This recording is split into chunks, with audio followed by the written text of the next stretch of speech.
வணக்கம். நீலா கார்டனுக்கு உங்களை வரவேற்கிறேன். வாங்க எங்கள் தோட்டத்தை பார்ப்போம். சப்ஸ்கிரைப் பண்ணுங்கள், லைக் பண்ணுங்கள், ஷேர் பண்ணுங்கள். வாங்க வீடியோக்குள்ளே போவோம். என்ன பார்ப்போன்னா டெடி பீர் கேந்தி பார்ப்போம். பாருங்கள், ஆரஞ்சு கலரு அழகாக பூத்துருக்கு.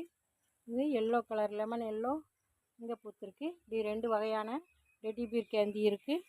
இதை விதை போட்டு வளர்த்துருக்கேன். வாங்க பார்ப்போம். பாருங்கள், இங்கே விதை போட்டு வளர்த்துருக்கேன். நாற்று விட்டுருக்கேன். நல்லா வளர்ந்து வந்திருக்கு. இதை அப்படி பிடுங்கி நடணும். இங்கே அப்படியே முளைக்க போட்டிருக்கேன். வளர்ந்து வந்திருக்கு. இந்த இதில் கொஞ்சம் போட்டிருக்கேன். அப்படியே அங்கன போட்டிருக்கேன். இந்த தொட்டியில் போட்டிருக்கேன். பாருங்கள், இந்த முளைச்சி வந்திருக்கு. இங்கே கொஞ்சம் நாற்று போட்டிருக்கேன். எல்லாம் வளர்ந்துருக்கு.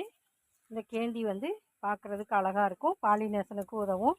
வேர்பூச்சி வராமல் தடுக்கும். எந்த தொட்டி, கத்தரி, வெண்டை, தக்காளி எந்த நாற்று வச்சாலும் அதில் ஒரு கேந்தியை வச்சிட்டோம்னா அது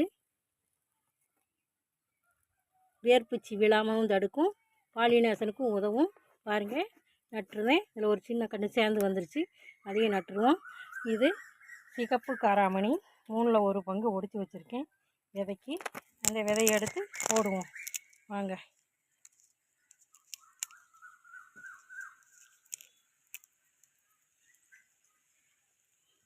நான் பாருங்கள், 2 விதை சிவப்பு காராமணி இந்த தொட்டியில் போடுவோம். அப்படி கொஞ்சம் போட்டு மூடிட்டு தண்ணி குடிச்சிட்டோம்னா 15 நாளைக்கு ஒருக்கா அப்பப்போ உரம் கொடுத்தோம்னா வரும். இந்த டெடி பீர் கேந்தியும் அழகாக வரும். அந்த காராமணியும் வளர்ந்து வரும். அழகாக பாலினேஷனுக்கு உதவும். காராமணியும் நமக்கு கிடச்சிரும். நாங்கள் தண்ணி விட்டுருவோம். பாருங்கள், இப்படி காராமணியும் இந்த கேந்தி பிடிங்கி நட்டாச்சு. இந்த இதையும் வேறு ஒவ்வொரு தொட்டிலையும் ஒவ்வொரு கேந்தி கண்ணை நடணும். பாருங்கள், டெடி பீர் கேந்தி அழகாக பூத்துருக்கு.